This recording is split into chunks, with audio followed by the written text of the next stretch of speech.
સુરતમાં સાયબર ફ્રોડની આખી જે ઘટના બની છે તેમાં સૌથી મોટા સાયબર ફ્રોડના રેકેટનો પર્દાફાશ થયો છે। કૌભાંડીઓને મદદ કરનાર 2 આરોપી ઝડપાયા।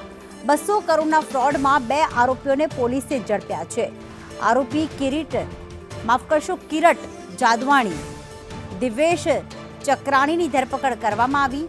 સાયબર ફ્રોડ કરનારને એકાઉન્ટ પ્રોવાઈડ કરતા હતા અને 100 જેટલા એકાઉન્ટ્સ પ્રોવાઈડ કર્યા હોવાનું સામે આવ્યું।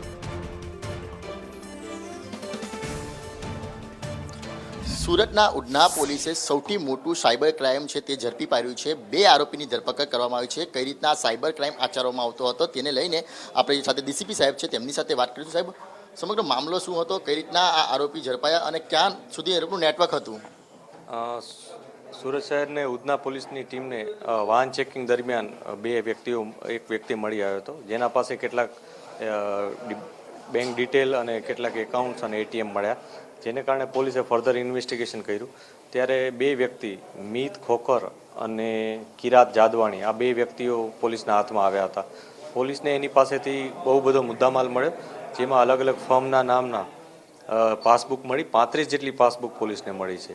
આ ઉપરાંત એટીએમ કાર્ડ્સ, એક શ્રેડર મશીન કે જેમાં બધું એ લોકો ડિસ્ટ્રોય કરી દેતા હતા। આ ઉપરાંત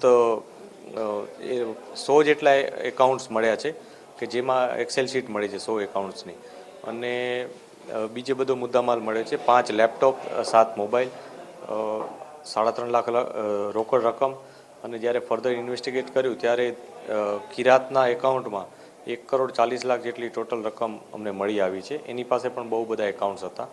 આ લોકોનું મુખ્ય કામ એવું હતું કે અહીંથી અલગ અલગ ફર્મના નામના જીએસટી એકાઉન્ટ ઊભા કરી અને અલગ અલગ ફર્મના કરંટ એકાઉન્ટ ખોલાવડાવી આ કરંટ એકાઉન્ટ એ લોકો વિનીત પ્રસાદ નામના એક વ્યક્તિને આપી દેતા હતા। એમને આખો એકાઉન્ટની સાથે આખી કીટ આપવામાં આવતી। આ કીટનો ઉપયોગ આ વિનીત ફર્ધર કોઈકને આપી દેતો હતો, અને એ લોકો આ એકાઉન્ટ્સનો ઉપયોગ સાયબર ફ્રોડના કામ માટે વાપરતા હતા, અને જે સાયબર ફ્રોડના પૈસા આવે એ આ એકાઉન્ટ થ્રુ ટ્રાન્સફર લોકો અલગ અલગ પોતાના એકાઉન્ટમાં કરાવતા હતા।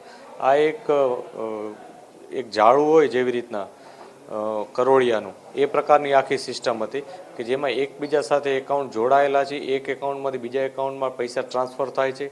વળી એક સાથે એક એકાઉન્ટ તો એવું પણ મળ્યું કે જેમાં અમને 42 કરોડનો ટ્રાન્ઝેક્શનની આખી ટોટલ ડિટેલ છે। એટલે આપ સમજી શકો છો કે આ કેટલું એકબીજા સાથે ગૂંચવાયેલી આખી બાબત છે।